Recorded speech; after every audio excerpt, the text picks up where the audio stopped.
I think the overall consensus from this race is we have collectively learned nothing from the finale last year at Phoenix. A very frustrating race to watch. Record number of cautions, a lot of trucks torn up, including on the final lap. So I think this is the overall question a lot of people are asking, Brandon. Is this series in an identity crisis right now? Have we learned nothing from Phoenix and the controversies of the last several years? Yes. I think, and I know I keep referencing Dave Moody, but that's because I've been keeping up with him a lot over the last few days. He simply tweeted to someone in response, "That was not fun." You know, he just was plainly like, that was not fun. What are we doing? Oh my goodness. Like the truck series used to be a proper country. And for some reason, we seem to learn something from Phoenix, but the drivers have not. And we're adding new rookie drivers into the mix and expecting things to improve. I'm not sure what we do with this, but there's the other side of the argument that how will they learn if they don't get the chance to go out there and do it? Well, I think somehow in the past year since 1995, since we've started taking our trucks to super speedways in 2001 or 2000 or around there. 2000 was with Bodine going into Bodine crash. Yeah, it started with a bang, didn't it? It certainly did. Well, since the year 2000, we've had rookies that have, for the most part, been able to keep it cleaner than what we've been seeing. So it can be done. I don't know what they're doing differently now to train up drivers in the way that they should go. That we're getting to it now where they just can't do it, and they're being risky, pushing like nobody's business, and way too early. I don't know. I don't have. Again, this is a same question we were asking at the beginning of November, and I don't have an answer for this, but I definitely know what the problem is. Yeah, well, we certainly have a problem. We'll debate in just a moment, actually, what the solution might be. First of all, just one correction I want to make real quick. Swap Raja Caruth and Corey Heim. We're going to talk about Raja right now, actually.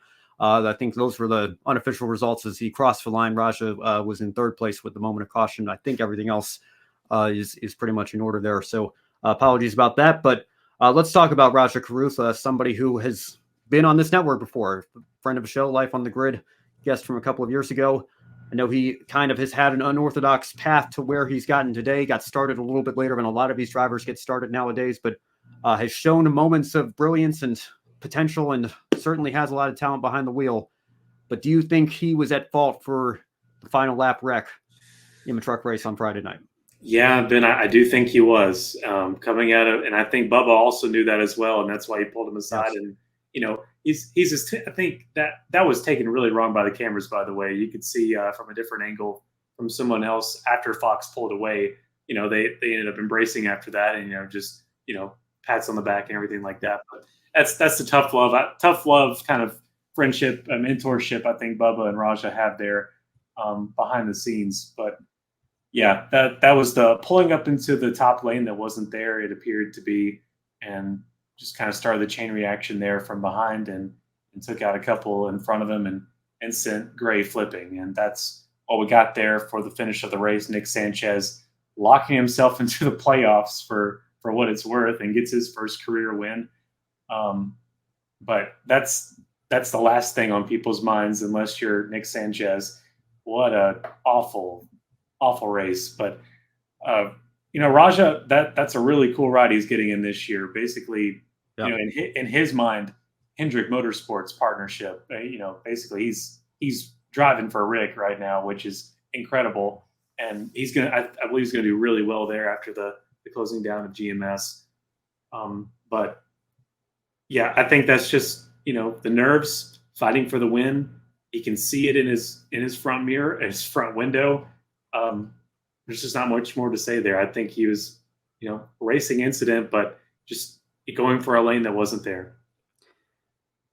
Yeah. Well, first of all, thank you for bringing that up because, again, I hate that it's the way that it is, but you just know every time Bubba Wallace gets involved in something, people see one thing and they start saying another and they take it the wrong way. And I think it's always important to provide as much context to those kinds of situations as possible. And as they did with several sorts of instances this weekend, I think Fox Sports came up a little bit short in that. Yeah. And And really if you only, want the context, it's not too hard to find it.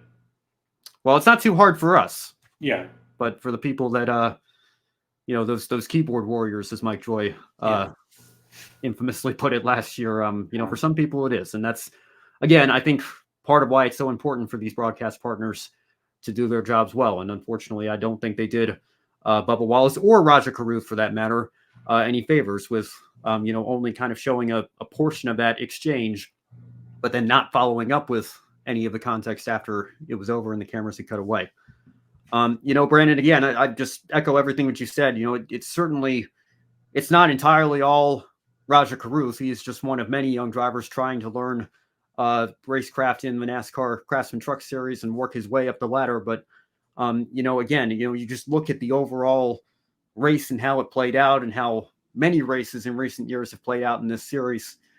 And it's kind of hard to deny at this point that, the days of, I think Dave Moody was actually the one that tweeted. I know you mentioned it, but the Mike Skinners and Ron Hornadays and Todd Bodine, Johnny Bensons and Ted Musgraves of the world, like those days are long gone. Those guys are not. I know Bodine came back to do a few races in 2022. Please come back. Yes. Come on, Camping World, Malamonis. Yes, but the days of those guys being the veteran leaders in this series, we don't have that anymore.